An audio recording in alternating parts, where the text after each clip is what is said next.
Ya nggak perlu bicara yang macam-macam, drama, drakor. Oh, nggak perlu itu. Nggak perlu, Bang, yang buat drama beliau kok. Siklus 20 ya. tahunan ini menjadi peristiwa-peristiwa yang mundur gitu loh. Nah, sehingga apapun yang akan dilakukan jangan sampai nabrak aturan. Skenario-nya beliau, koreografernya beliau, sutradaranya beliau, pemainnya juga beliau sendiri, kok malah nuduh yang lain.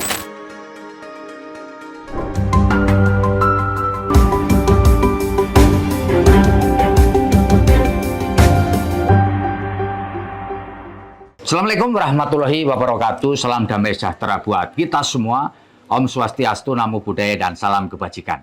Bertemu lagi dengan saya, Feby Mahendra Putra, Direktur Pemberitaan Tribun Network. Tribuners, kemarin di Komisi Pemilihan Umum, 3 bakal calon presiden dan calon wakil presiden telah mendapatkan nomor urut masing-masing.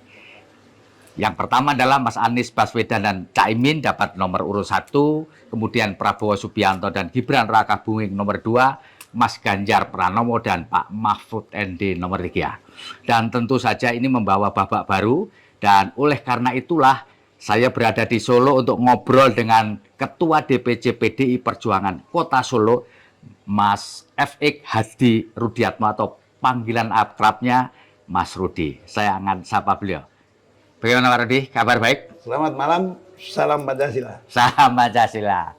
Pak Rudi, bisa diceritakan kepada kita semua, Pak, apa makna bagi Pak Rudi bahwa pasangan Mas Ganjar Pranowo dan Pak Mahfud MD tidak tahu gimana dapat nomor urut 3 sama dengan nomor partai PDI Perjuangan?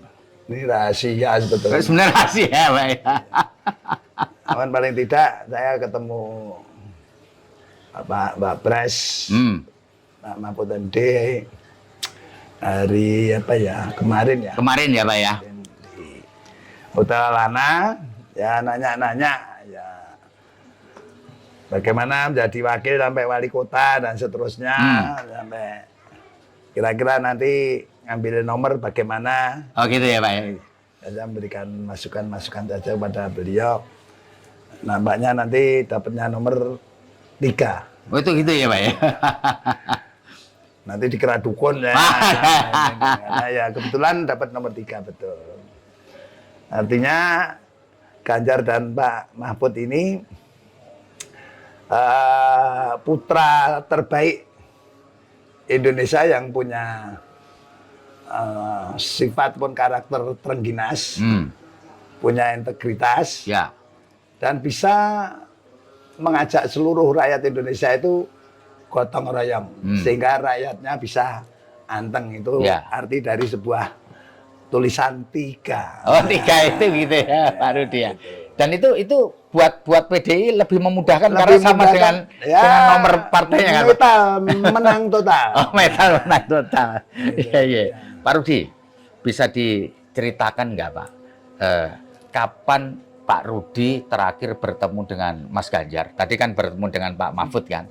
Untuk ngobrolin soal bagaimana hari-hari ke depan untuk... Saya hari Minggu malam saya ketemu beliau di Patra Raya Kuningan nomor 7. Ya. Ya, saya kalau enggak ada hal yang saya sampaikan, saya juga enggak minta waktu untuk ketemu juga. Oh gitu, berarti ada sesuatu yang ya, kita ya, Pak? sampaikan termasuk dengan proses pengambilan nomor dan sebagainya. Berikan masukan. Yang penting tetap semangat untuk berjuang. Kita pejuang sejati kok, sejak Orde Baru sampai reformasi kok. Kita nggak ada kata mundur dan tidak ada kata takut. Ya, ya. Karena saya sudah menyampaikan kepada beliau, saya ini sudah buat ya untuk rakyat maju tak gentar karena ada Pak Ganjar. Oh iya, iya, iya. Tidak perlu takut karena ada Pak Mahfud. Ya, ya. Semangat. Ya, ya. Kita menang 1 putaran. Itulah yang mesti harus kita perjuangkan bareng-bareng. Ya. Pak Rudi, kan kebetulan waktu kemarin ini Pak Ganjar diberi kesempatan sama dengan calon yang lain menyampaikan pidato.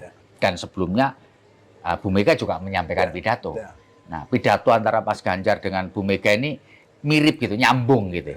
Ya, karena sama toh. Kalau Ganjar itu anak ideologisnya Bung Karno. Ya. Kalau Mbak Mega atau Bu Megawati itu anak ideologis dan biologisnya Bung Karno. Ya.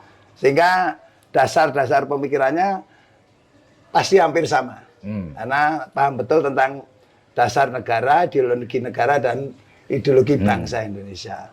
Lah sehingga ketika masa Orde Baru, masa reformasi, Mbak Mega ini merasakan betul tentang tekanan-tekanan lahir maupun batinnya untuk menyampaikan pendapat dan lain sebagainya.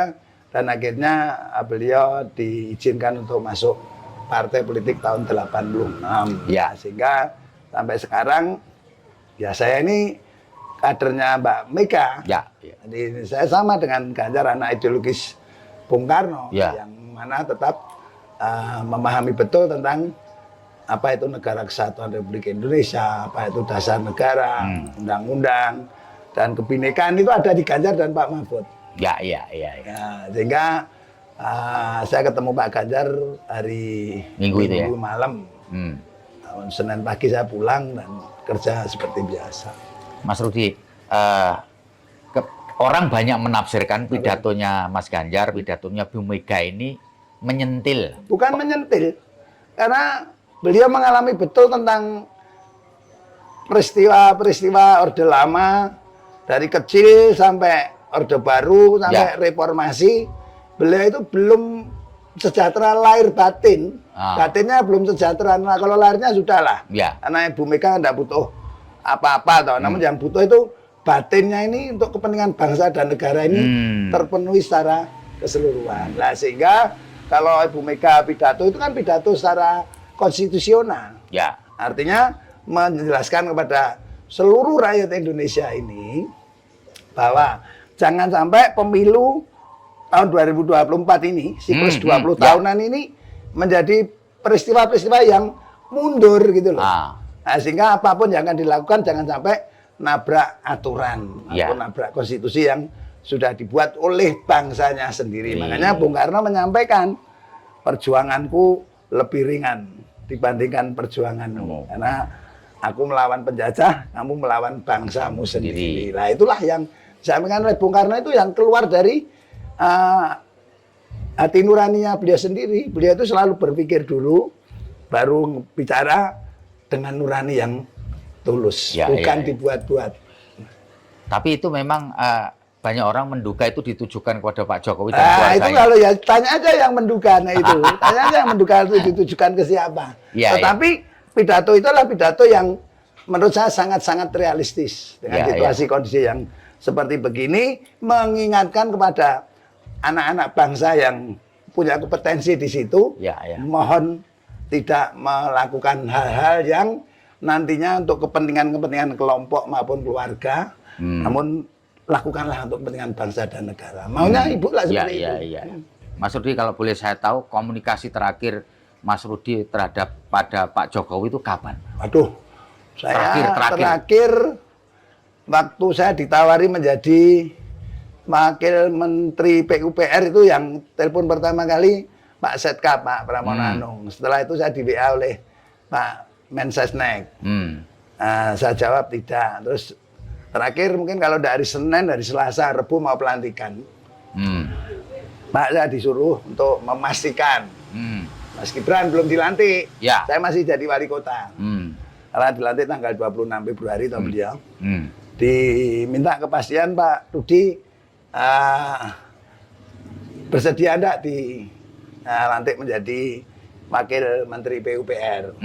Saya sampaikan bahwa saya lebih penting persahabatan saya dengan Pak Pur daripada sebuah jabatan. Sehingga saya tidak bersedia.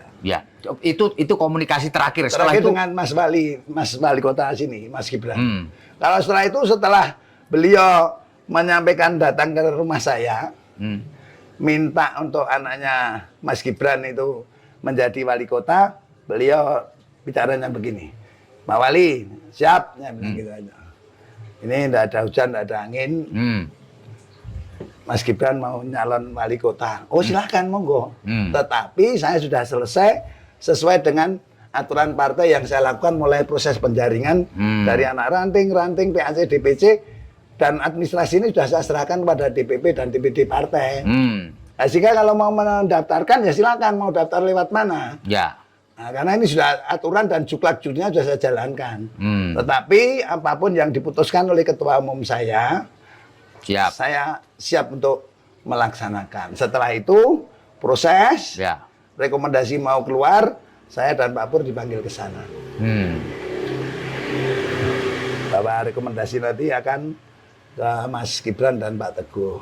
Oke, enggak apa-apa kalau itu sudah hitam di atas putih. Saya tetap masih gegeng bahwa calon yang disaring oleh PDI Perjuangan itu Pak Ahmad Purnomo sebagai wali kota dan Teguh Prakosa sebagai wakil wali kota. Pas Pak Ahmad Purnomo ditawari menjadi Komut Kalbe namun ditolak. Saya tidak perlu ditawari apapun. Karena saya tidak menginginkan apapun juga. Karena saya akan melaksanakan apa yang diperintahkan oleh Ketua Umum saya, Ibu Hajah Megawati Soekarno Putri, gitu aja. Terakhir ya di situ. Ya, tapi setelah itu tidak ada komunikasi lah. Tidak ada komunikasi sama sekali enggak. Karena ya masa Covid saya sendiri juga enggak mau kalau hidung saya setiap masuk ke istana harus ditolak ya Pak ya. Colok dulu. Harus menyampaikan sehari sebelumnya untuk apa hasil positif apa negatif. Nah, itu ya terus tidak pernah ke sana. Nah, termasuk Mas Wali juga terakhir terakhir kemarin tanggal 29 mungkin ya. 30 kalau nggak salah. Karena selesai Rakernas, Seninnya saya menghadap ke Mas Wali untuk memberikan masukan karena beliau minta masukan. Ya itu aja. Dan pada waktu itu tidak ada obrolan bahwa karena beliau kan tetap ngomong tegak lurus. Karena merasa dibesarkan oleh PDI Perjuangan. Jadi kan tetap taat dan patuh pada ketua umum kan gitu. Ya, saya kan tetap mau berpikir secara positif. Mas Gibran tetap PDI Perjuangan kan gitu. Begitu sen kiri belok kanan ya sudah itu selesai. Tutup buku ya. Karena saya sudah sampaikan datang tanpa muka, pulang tanpa punggung. Artinya dulu meminta KTA lewat ranting PAC DPC untuk daftar ke DPD. Nah, sekarang karena beliau sudah daftar ke calon wakil presiden dari partai lain, yang mestinya dengan sendirinya saya dengan hormat lagi sangat sebetulnya untuk mengembalikan KTA dan membuat surat pengunduran diri supaya tidak dinilai Mbak Mega itu berdiri di dua kepentingan. Karena paginya saya membaca, loh mbok saya kok dibully lagi. Bu saya kok dibully lagi katanya berdiri di dua kepentingan. Akhirnya saya statement di media. Lantas paginya saya minta waktu untuk menghadap Ibu Ketua Umum. Mau minta maaf sebetulnya. Karena tidak boleh statement kan. Namun saya tidak rela kalau ibu saya dituduh berdiri di dua kaki kepentingan. Kalau berdiri pasti dua kaki. Dua kepentingan. Disabilitas itu. Itu ya. Pak Rudi, mengapa DPC Kota Solo tidak seperti DPC Kota Medan? Oh beda. Gimana itu Pak Rudi? Beda, karena beliau mintanya juga melalui proses dari ranting, anak ranting ke DPC. Mestinya dengan etika. Beliau juga mengembalikan KTA itu ke DPC Partai. Karena tadi saya sampaikan, datang tanpa muka, pulang tanpa punggung, itulah etikanya orang Jawa. Jadi memang DPC sampai hari ini belum dikembalikan dan beliau sanggup mau mengembalikan, sampai hari ini juga belum dikembalikan juga. Tapi memang DPC Kota Solo tidak kepingin seperti DPC Kota Medan bersurat ngapain? Kalau kita sudah terbiasa kok. Dicalonkan dari PDI Perjuangan, yang kedua tidak dari PDI Perjuangan, ya akhirnya otomatis tidak menjadi anggota PDI Perjuangan. Otomatis ya. Oh iya. Tidak perlu disurati gitu. Dan undang-undang juga mengatur kok. Satu orang tidak boleh menjadi mempunyai dua kartu tanda anggota. Partainya dua. Pak, menurut apa yang Bapak tahu, Mas Rudi tahu, kenapa sih sennya kiri belok kanan? Wah, itu tanya yang sana. Itu tanyanya Mas Gibran. Tapi yang jelas, saya masih meyakini ketika saya ketemu di Balai Kota, beliau masih tegak lurus katanya. Namun akhirnya belok kiri, sennya kanan ya itu tanya ke Mas Gibran aja. Ya. Kalau boleh cerita Pak, bagaimana suasana batin Bu Mega melihat situasi ini? Kalau Bu Mega tidak sedih dan tidak sakit. Biasa aja ya, Pak? Biasa, biasa disakiti, biasa baik sakit secara batin maupun lahir kok. Itu hal yang biasa bagi PDI Perjuangan. Ya. Jadi kalau kata orang yang dikembangkan PDI Perjuangan takut ditinggal Pak Jokowi, tidak sama sekali. Ya. Pak, ada yang bilang dulu bahwa sebelum Pak Jokowi aktif di PDI Perjuangan itu, kursi PDI Perjuangan di kota Solo itu cuma 15, kemudian melompat jadi 30. Enak aja. Gitu ya? Pak Jokowi jadi wali kota kursinya 15. Kedua juga 15, setelah saya jadi wali kota naik 24. Sekarang naik 30, enak aja. Jadi bukan Jokowi efek, bukan? Enggak ada itu. Itu perjuangan dari partai kok. Dan itu anak-anak saya itu yang dibilang jalan itu anak-anak saya itu. Anak-anak kader-kader PDI Perjuangan. Kader PDI Perjuangan kader militan, bukan loyalis. Ya. Kalau militan itu tidak diberi jabatan, tidak diberi apapun, tetap PDI Perjuangan. Ya. Kalau loyalis, kalau tidak diberi jabatan, tidak diberi sesuatu, pasti pindah partai. Nah, itu yang namanya loyalis. Namun yang militan ya nggak bakalan. Saya tidak mencalonkan apapun, tetap kerja untuk PDI Perjuangan. Ya. Gitu. Pak Rudi bisa cerita nggak mengapa Pak Rudi begitu setia dan kader militan dari Bu Megawati dalam konteks ini PDI Perjuangan, Pak? Ya, karena ini pengalaman hidup sejak saya usia 8 tahun sampai 15 tahun mengalami penderitaan masa-masa Orde Baru. Sehingga dari usia 17 tahun itu saya sudah mulai melawan ketidakadilan di kota Solo. Mali muda belia itu ya? Itu saya tahun 77 saya sudah menjadi pengurus Bankordes kok. Bankordes itu adalah koordinator desa di tingkat RW, lantas sekretaris Komdes itu tingkat kelurahan, sekretaris Komcat itu di tingkat kecamatan, ketua PAC Promek itu 96. Nah, jadi kenapa saya ke PDI Perjuangan, padahal kakak saya juga pegawai negeri. Dua karena adik saya pegawai negeri dan kakak saya yang satu jadi tentara, betul. Namun karena penderitaan yang saya alami dengan peristiwa pemerintahan Orde Baru itulah ketidakadilan itu yang saya lawan. Dan PDI Perjuangan itulah alat untuk berjuang bersama-sama dengan Ibu Ketua Umum saya, Ibu Megawati Soekarno Putri. Jadi sejarahnya panjang ya? Panjang, saya 77 sudah PDI kok. Ya, Kak, kalau boleh saya tahu Pak, sepanjang mengenal Ibu Megawati, pengalaman yang paling tidak bisa Bapak lupakan apa? Ya, kampanye pertama kali di Jateng 1 tahun 87. Ya, kalau itu saya ceritakan, pasti Ibu nanti kalau melihat juga, Rudi itu tidak pelupa. Jadi suatu lapangan besar begitu, kira-kira ya panggungnya tingginya 1,5 meter, luasnya 48 meter persegi. Yang datang 50 orang. Namun dulu saya panggilnya masih Mbak. Mbak pidato terus. Saya Megawati Soekarno Putri, Putri Bung Karno, yang mendengarkan dari balik jendela, balik pintu, silakan datang ke lapangan. Itu. Akhirnya lapangan itu penuh, dapat 1 kursi. Jateng 1 ya Bu Megawati Soekarno Putri itu. Awalnya cuma 50 orang. 50 orang. Dan ketika tak jalan dengan kondisi di tengah hutan lah, belum ada bengkel dan sebagainya, pibelnya kipas itu putus. Nah, itu kita ganti dengan serat nanas. Serat nanas. Nah, itu yang tidak bisa kita lupakan. Dan keteguhan beliau. Dan ketegasan dan keberanian beliau untuk melawan Orde Baru itulah yang kita ikuti dan kita teladani. Dan beliau adalah ketua umum yang menurut saya ketua umum yang arif dan bijaksana, dan tidak pernah memikirkan kepentingan diri sendiri, keluarga maupun kelompok, namun lebih pada kepentingan bangsa dan negara. Terbukti Pak Jokowi 2 kali. Ada kesempatan Mbak Mega, seluruh DPC mencalonkan Mbak Mega jadi calon presiden, Hmm. tapi diberikan Pak Jokowi. Hmm. Yang kedua, ada kesempatan juga diberikan Pak Jokowi. Hmm. Yang sekarang ada kesempatan lagi untuk putrinya ataupun putranya, namun diberikan pada Sama Ganjar saja. karena selalu mendengarkan suara dari rakyat dan dilakukan kontemplasi sehingga menemukan sosok yang layak dan pantas untuk memimpin negeri yang kita cintai ini. Mas Rudi, Ya, kalau Mas bisa bertemu langsung dengan Pak Jokowi sekarang, apa yang ingin Bapak sampaikan? ya, saya hanya ingin mengingatkan saja. Apa itu, Pak?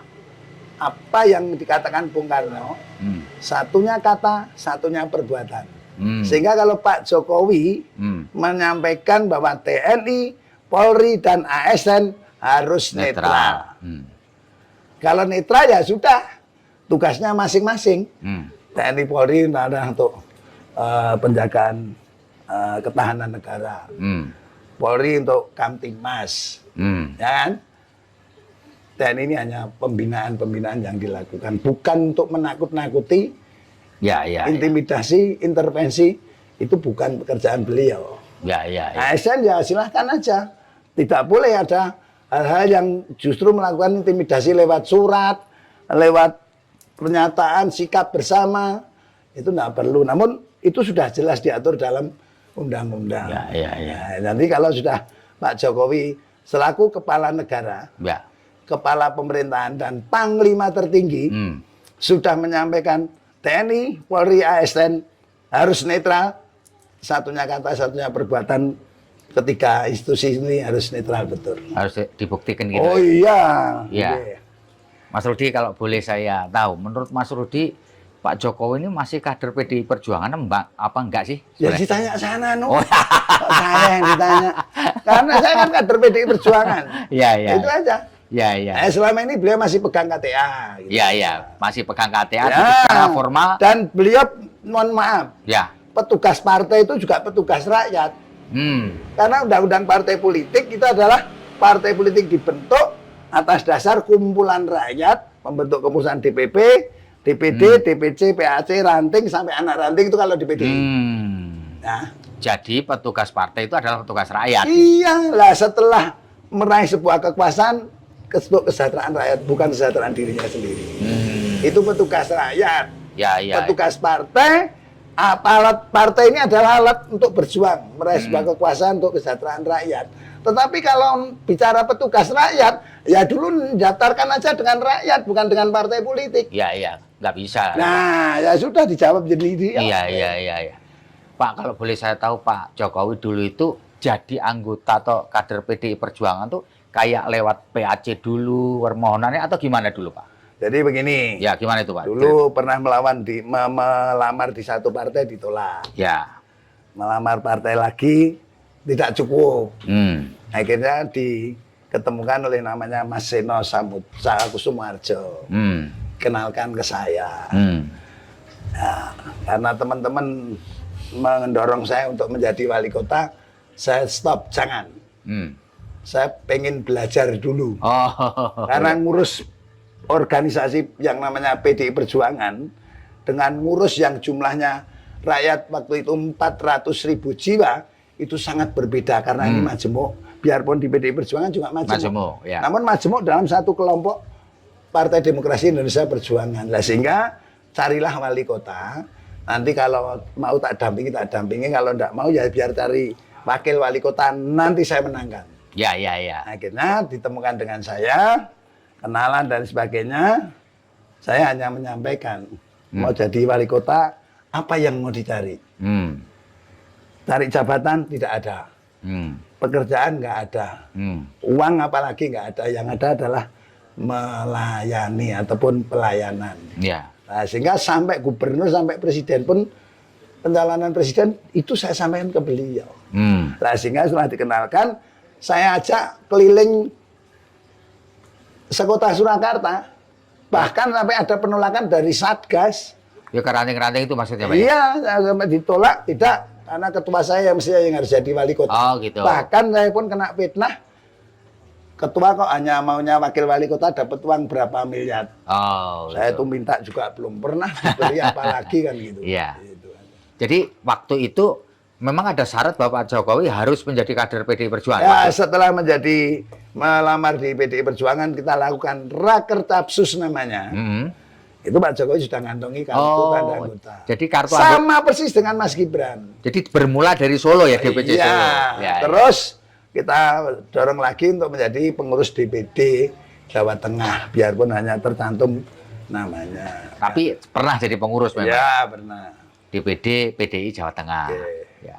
Dan kartu anggota itu sekarang masih Nggak berlaku. tahu, nah itu. Lu yang tanda tangan waktu itu siapa, Pak? Waktu yang pertama kali adalah Ketua DPC dan Sekretaris DPC. Waktu itu siapa Mas Pak? Ya saya Oh, jadi kartu anggotanya Pak Jokowi itu yang awal tuh yang datangnya saya dan Sekretaris DPC. Nah, sekarang tinggal Mbak Mega aja. Jadi dulu pernah 4. Ketua Umum, Sekjen, Ketua DPC, Sekretaris. Terus Ketua Umum, Sekjen, terus sekarang hanya Ketua Umum saja. Ya. Mas Gibran ini Ketua Umum saja. Oh, Ketua Umum ya. Kalau Pak Jokowi, Pak Mas Rudi ikut tackle ya? Iya, saya tanda tangan karena saya sebagai ketua dan sekretarisnya Pak Idratno waktu itu. Almarhum sudah. Ya. Pak, kalau Pak Rudi boleh berpendapat begitu, sebaiknya Pak Jokowi itu gimana selain tadi menjaga sebagai tetap pemegang kartu anggota PDI Perjuangan loh, Pak? Ya nggak perlu bicara yang macam-macam, drama, drakor. Oh, nggak perlu itu. Nggak perlu, Bang, yang buat drama beliau kok. Skenario-nya beliau, koreografernya beliau, sutradaranya beliau, pemainnya juga beliau sendiri, kok malah nuduh yang lain. Nggak perlu sebetulnya hal itu disampaikan. Ya. Namun karena saya ditanya, mesti tak sampaikan. Ya, nggak perlu ya itu ya. Nggak perlu. Ya. Pak, ini pamungkas dari saya, Pak. Bisa nggak, boleh nggak, atau mau nggak, bersedia nggak Pak Asrudi itu menyampaikan statement atau closing statement, statement penutup gitu, ya terkait dengan situasi kondisi politik terkini, Pak, pada masyarakat supaya jangan sampai nanti ada satu anggapan bahwa PDI Perjuangan ini baper, ya kan, ya mutung, ya kan, sakit hati. Dari di depan sudah saya sampaikan. Ya, itu Pak. Gimana Pak? Monggo silakan. Nah, jadi untuk seluruh rakyat Indonesia yang melihat apa yang kami sampaikan, satu, PDI Perjuangan tidak pernah baper. PDI Perjuangan tidak pernah takut. Dan PDI Perjuangan tidak pernah sedih. Yang ada bergembira. Mari pilih calon pemimpin di Republik ini yang cerdas, tegas, berani, dan punya nyali. Ya, itu ya Pak ya. Iya. Satu lagi Pak, satu lagi. Pak, manakala ini, ya manakala nanti hasil yang terjadi di pemilu itu tidak seperti yang diharapkan. Ya. Misalkan Pak Prabowo Gibran menang gitu. Ya. Menurut Bapak, oke nggak sih kalau kemudian Prabowo Gibran itu merangkul kader-kader PDI Perjuangan seperti juga ketika Pak. Karena itu tanyakan yang ke sana. Namun pada prinsipnya PDI Perjuangan itu juga siap kalah dan siap menang. Oh gitu. Jadi kalah tidak ngamuk, menang tidak umuk. Oh iya. Mantap. Terima kasih Pak Ketua DPC PDI Perjuangan Kota Solo, Pak FX Hadi Rudiatmo. Terima kasih. Saya Febi Mahendra Putra pamit undur diri. Assalamualaikum warahmatullahi wabarakatuh. Download Tribun X sekarang. Menghadirkan lokal menjadi Indonesia.